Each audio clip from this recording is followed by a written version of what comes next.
सुबह सुबह बेटे बहू के कमरे में से चिल्लाने की आवाजें आ रही थी। जमुना जी का मन घबरा रहा था। जब बिल्कुल भी मन नहीं लगा तब जाकर बेटे के कमरे का दरवाजा खटखटा ही दिया। कुछ पल की शांति के बाद वापस से वही चीखने चिल्लाने की आवाजें आने लगी, पर दरवाजा अभी तक खुला नहीं था। घर का माहौल अजीब सा हो चुका था। माँ, आवाज सुनते ही पीछे पलटकर देखा तो 16 वर्षीय बेटी विधि भी घबराई हुई खड़ी थी और उसकी आंखों से आंसू बह रहे थे। भागकर वो माँ के सीने से लग गई। माँ ने उसे हिम्मत बंधाई और फिर वापस बेटे के कमरे के दरवाजे को खटखटाने लगी। अब की बार दरवाजा खुला और बेटा गुस्से से बाहर निकलकर सोफे पर आकर बैठ गया।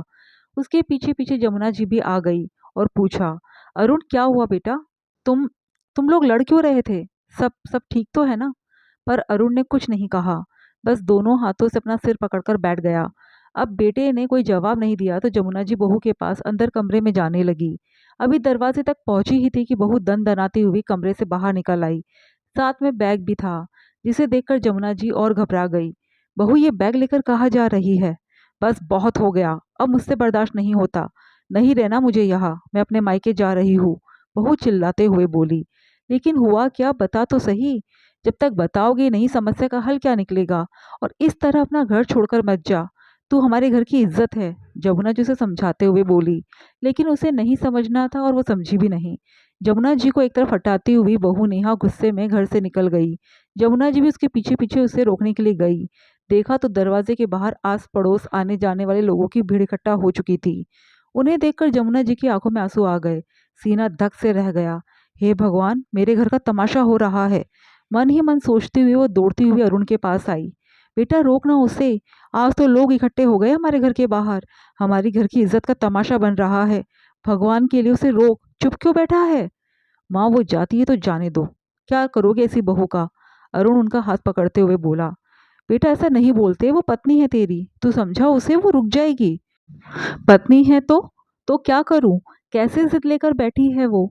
या तो अपने परिवार को छोड़ दो या उसे छोड़ दो। वो आप लोगों के साथ रहना ही नहीं चाहती, बताओ क्या करूं मैं? कहकर अरुण उन्हें वहीं छोड़कर अपने कमरे में जाकर बैठ गया। जमुना जी कभी कमरे की तरफ भागती तो कभी दरवाजे की तरफ। आखिर क्या कमी रह गई, उन्हें अभी तक समझ में ही नहीं आया। बाहर आकर देखा तो बहू एक रिक्शे को रोक कर उसमें बैठकर जा चुकी थी। जमुना जी सिर पकड़कर वही मेन गेट पर बैठ गई। अभी 2 महीने पहले ही तो शादी की थी बेटे की। कितनी खुश थी जमुना जी, ले देकर घर में 3 ही जीव थे। बेटा ऑफिस चला जाता था और बेटी स्कूल, फिर स्कूल के बाद कोचिंग। कितनी अकेली महसूस करती थी वो। सोचा था कि अब बहू के आने से घर में थोड़ी रौनक हो जाएगी, लेकिन ऐसा कुछ भी नहीं हुआ। उल्टा अब तो सुख चैन भी बर्बाद हो गया, 2 वक्त की रोटी खाना भी दुश्वार हो गया। नेहा तो कभी भी लड़ पड़ती थी, उसे लड़ने के लिए किसी भी मुद्दे की जरूरत ही नहीं होती थी। और ये बात शादी के दूसरे दिन ही पता चल गई थी, जब सुबह कुल देवी के मंदिर जाने के लिए जमुना जी ने बहू को 6 बजे ही उठा दिया। बस इसी बात को पकड़कर नेहा ने काफी हंगामा किया था। यहाँ तक कि अपनी माँ को फोन कर दिया और उसके बाद उसकी माँ ने जमुना जी को कितनी बातें सुनाई थी। नेहा छोटी छोटी बातों को तुल पकड़ लेती थी और फिर अपने मायके फोन कर देती थी। इन 2 महीनों में उनकी समधन उन्हें कितनी बातें सुना चुकी थी। अब तो खुद जमुना जी घर के कामों में लगी रहती थी, लेकिन बहू को कुछ ना कहती। लेकिन जो इंसान लड़ने की फिराक में ही बैठा हो वो कब किस बात को पकड़ ले पता ही नहीं चलता। कुछ देर बाद विधि बाहर आई और जमुना जी को सहारा देकर अंदर ले गई। अभी मुश्किल से 1 घंटा ही बीता हुआ कि बहू के मायके से जमुना जी के मोबाइल पर फोन आ गया। जमुना जी की बिल्कुल भी हिम्मत नहीं हो रही थी फोन उठाने की। उन्हें तो हर बात में कमी जमुना जी और उनके परिवार वालों की नजर आती थी। उनके लिए उनकी बेटी बेचारी थी और सास अत्याचारी। आखिर फोन बज बजकर बंद हो गया, पर जमुना जी ने फोन नहीं उठाया। जब दोबारा फोन की घंटी बजी तो जमुना जी उठकर अपने बेटे के कमरे में गई और बोली, देख तेरी सास का फोन आ रहा है, क्या जवाब दूं उन्हें? अरुण ने माँ के हाथ से मोबाइल लेकर कॉल रिसीव किया। इससे पहले कि अरुण कुछ कह पाता, सामने से ही आवाज आई, आप लोगों की हिम्मत कैसे हुई मेरी बेटी को घर से बाहर निकालने की? मैं तो बड़ा शरीफ समझती थी आप लोगों को, लेकिन आप लोगों ने तो काम ही सारे उल्टे कर दिए। बेटी दी थी हमने, बेची नहीं थी जो पूरा परिवार मिलकर उस पर जुल्म करता है। आ रहे हैं हम लोग अभी। लेकिन अरुण ने कोई जवाब नहीं दिया, बल्कि फोन काट दिया। थोड़ी देर बाद नेहा, नेहा के मम्मी पापा और उसके मामा जी वहां मौजूद थे। नेहा की माँ अच्छा खासा हंगामा कर रही थी, जबकि जमुना जी और अरुण चुपचाप बैठे हुए थे। नेहा के पापा और मामा जी समझदार थे, इतनी देर से नेहा की मम्मी को बोलते देखकर दोनों को इतना तो समझ में आ गया था कि गलती कहाँ और किससे हो रही थी। जब मामा जी ने इशारा किया तब थोड़ी देर बाद नेहा के पापा शांतिपूर्वक बोले, देखो दामाद जी, शादी ब्याह गुड्डे गुड़ियों का खेल तो है नहीं। ये बात आपको भी समझनी होगी और नेहा को भी। उसे क्या समस्या है उसे जानने के बाद ही मैं यहाँ आया हूँ। अब वो भी आपकी जिम्मेदारी है और अब वो आपके परिवार के साथ रहना नहीं चाहती, इसलिए कुछ तो करना ही पड़ेगा। नेहा के पापा को शांतिपूर्वक बात करते देखकर अरुण ने कहा, पापा जी मैं इस बात का क्या समाधान निकालूं? मेरे कोई दूसरा भाई भी नहीं है, पापा भी नहीं है, ऐसे कैसे मम्मी और बहन को अकेला छोड़ दूं? अरे वाह! तो क्या मेरी बेटी रोती ही रहेगी इस घर में? निर्णय तो आज निकालना ही होगा, बस कह दिया हमने। नेहा की मम्मी बीच में ही बोल पड़ी। अगर ऐसा था तो शादी से पहले ही आप लोग ये शर्त रख देते कि हमारी बेटी ससुराल में नहीं रहना चाहती, तो मैं अपने आप अपने कदम पीछे कर लेता। लेकिन अब शादी के बाद ये तमाशा क्यों? देखो दामाद जी, फिर तो आप एक काम कीजिए, आप अपने और नेहा के लिए कहीं किराए का कमरा देख लीजिए, क्योंकि इसे समस्या सिर्फ अपनी सास और ननद से है, आपसे नहीं। वो बस अपने ससुराल में नहीं रहना चाहती। और रही बात समधन जी की और विधि की, तो वो दोनों भी आपकी जिम्मेदारी है।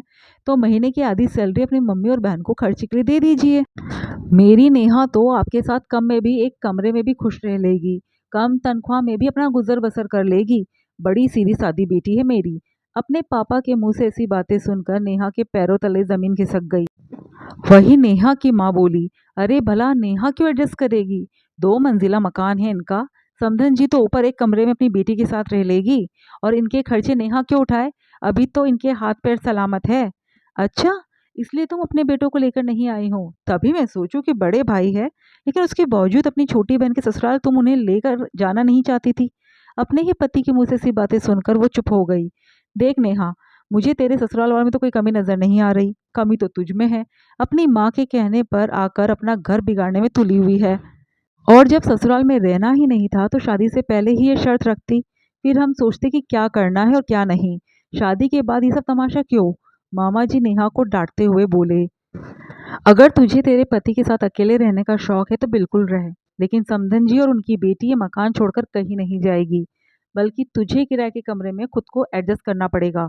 अब तू देख ले तेरा क्या डिसीजन है, क्योंकि तेरे पापा तेरे गलत में साथ नहीं देंगे। और अगर तेरी माँ ने गलत में साथ दिया तो वो चीज़ जो तुझे सिखा रही है ना, यही बातें जाकर मैं तेरे भाई भाभी को बताऊंगा। फिर किसका बुढ़ापा खराब होता है देख लेना। पापा के ऐसा कहते ही नेहा से कुछ बोलते ना बना।